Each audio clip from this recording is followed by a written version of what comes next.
To be brutally honest, standard medieval interpretation of Ya'juj and Ma'juj is the following. Ya'juj and Ma'juj are a bizarre, exotic tribe in the nether regions of the world that have been trapped by Dhul Qarnayn thousands of years ago, and they're still trapped to this day.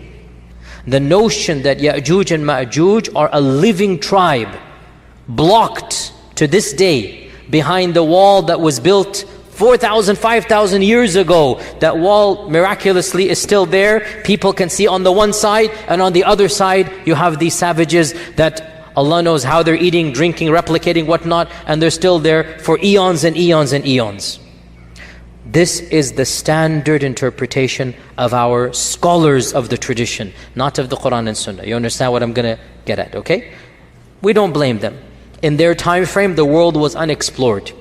In their time frame, nobody traveled the world. The reason why Marco Polo became famous and Ibn Battuta became famous was because they traveled half the world. That's it. So people didn't travel. And folklores and legends were very common, and it was easy to believe these types of things.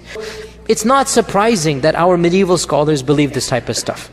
Now, obviously, dare I say, anybody who knows science and geography and modern civilization, you cannot believe that there is a tribe for 4,000 years trapped behind a wall. I mean, if you believe this, that's your position. I cannot believe it. I find this very difficult to believe. So this has led people to do multiple things. The first interpretation is that, okay, maybe there are places in the world that are undiscovered. Maybe there is a race of people locked up behind the Caucasus Mountains or in Mongolia or whatever, and they're still over there. Many Muslims still believe this. Others have said, we need to reinterpret Ya'juj and Ma'juj metaphorically. They say Dajjal and Ya'juj and Ma'juj are symbolic. It's not an entity. Dajjal is, he will say, globalization. And Ya'juj and Ma'juj, they might say Russia and America, the superpowers. A third interpretation, Ya'juj and Ma'juj are the Chinese race. And the great wall that was built by Dhul Qarnayn is the wall of China. Of the problems of this interpretation is that we know exactly who built the great wall. And he wasn't a believer in Allah. Jin Shu Shuao, he wasn't a believer in Allah, the famous emperor. And the Great Wall is not a barrier that is impenetrable. People go in and out all the time. The wall of Ya'juj and Ma'juj is not the wall of China in any stretch of the imagination. It doesn't make sense as well. Another group says, perhaps Ya'juj and Ma'juj are not on earth but under earth. That's why the satellites haven't discovered them. But how can human beings survive? No vegetation, no plants with the sun, no oxygen, food, drink, thousands of years. And according to these traditions, we're talking about gazillions of people. What is the answer to this conundrum of Ya'juj and Ma'juj? I will disappoint you by saying there is no clear-cut answer. But wallahi, to struggle with the truth and to admit the struggle is a safer position than to invent something that is far-fetched and then pretend that it is answering the problems. I am personally skeptical, maybe because of my own upbringing and I have a degree in engineering. I understand mathematics and chemistry and geology, and I just find it. Now, you can quote back, Allah ala kulli shayin qadir. And I say, indeed, Allah ala kulli shayin qadir. But are we obliged to believe that Ya'juj and Ma'juj are billions of people under the earth? This is my point. If the text told us explicitly, sami'na wa ata'na. But when the texts don't tell us this, can we rethink through? I conclude with two opinions.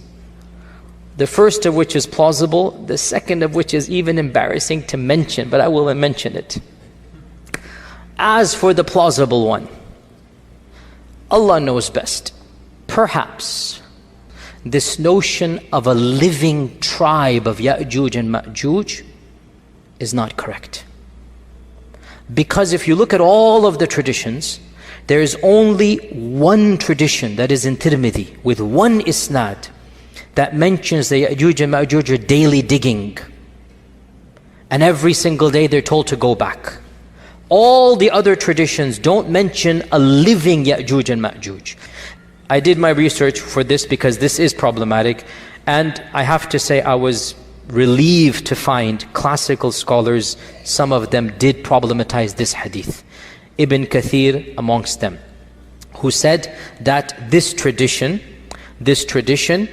seems to be, it's an illah or a hidden defect, that it is not from the Prophet ﷺ. It might be coming from the Israeliyat, because Abu Huraira also studied with Ka'b al-Ahbar. Ka'b al-Ahbar was the son of a rabbi, and he would narrate Israeliyat, and Abu Huraira would listen to him and narrate, and one of the students of Abu Huraira assumed it to be from the Prophet ﷺ. This is Ibn Kathir saying this, not me.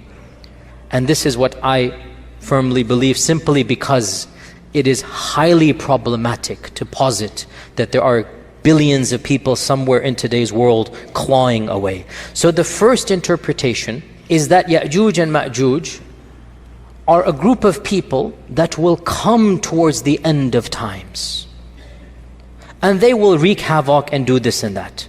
So we get ourselves out of the problem of them being alive right now. And as for the wall of Dhul Qarnayn, there was maybe their biological ancestors, maybe some other tribe that had those characteristics, and they were trapped by Dhul Qarnayn. That did happen. But we don't have to affirm that they are still trapped 5,000 years later. Rather, maybe their descendants, maybe people similar to them, so they are called Ya'juj and Ma'juj, are them.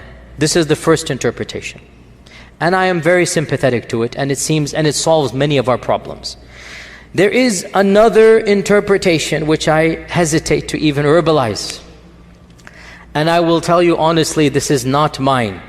One of my scholarly friends, in a private conversation, so he will not allow me to mention his name. Even he was hesitant, but he brought it up. He said, let's look at these traditions again. We see that first and foremost, Ya'juj and Ma'juj seem to be human but not human. And they seem to be a race of people that cannot be fought. And they seem to be doing things that are bizarre, drinking up all of this water. That's not, humans can't do that. Mentally, they don't seem to be 100% there when they think they can kill the people of the heavens. This isn't normal. This isn't rational. And he mentions, if you look at the popular imagination of our times, you find a genre of literature and horror movies. You see where this is heading. And he mentions the word. And my jaw just dropped and I laughed. I said, are you serious? He goes, hear me out. Don't call them that word. For those who don't know the word, maybe the youngers can tell them later on. Don't call them that word, but the concept. What if we're talking about chemical warfare, we're talking about Dajjal, we're talking about the bird falling down, things are happening, weapons being unleashed, weapons beyond our understanding. What if the concept is there that these groups of people are human but not quite human? And they're doing all of these things, and everything just started clicking in my head. Check, check, check, check. I'm like, this is so ridiculous. You will never find me saying this in a lecture, and here I am in a lecture saying it. Allahu A'lam. Frankly, it makes more sense than believing that 1 billion people are somewhere in Timbuktu or Zimbabwe or some faraway land. It makes more sense to me. Because Allahu A'lam at the end of time. Also, ayas, the key point. They shall die the death of one man. How will they get gotten rid of? Allah will send a disease, some type of antivirus, some type of vaccine. I'm just saying what my friend said. Because the hadith mentions this explicitly, does it not? Allah will send something that will get them in the neck, and they will die the death of one person. So when my friend kept on going over all of these points, my laughter turned to a serious contemplation. And I said, but how do we tell the public this? Then I said, I'll just project it onto my friend, which it is true, it is coming from him, and I'll take myself out the picture, so that as you laugh at my friend, but the laughter will slowly turn to contemplation, and deep down inside you'll realize this makes a lot more sense than anything else out there. So we conclude by stating that Ya'juj and Ma'juj are a reality. We believe in them because the Quran mentions it, and that these enigmatic descriptions should not cause us doubt, because strange things will happen towards the end of times. Don't base the validity of Islam on trying to understand Ya'juj and Ma'juj. That's ridiculous. We base the validity of Islam on the Quran, on the beauty of Islam, on Tawheed, on La ilaha illallah, on the fact that it answers all the big questions of life. Islam comes with some things that may be beyond our comprehension, such as Ya'juj and Ma'juj. We just have to sami'na wa ata'na, and when it happens, all of these ahadith will fit into place, and we will see, oh, I get it, that's what was being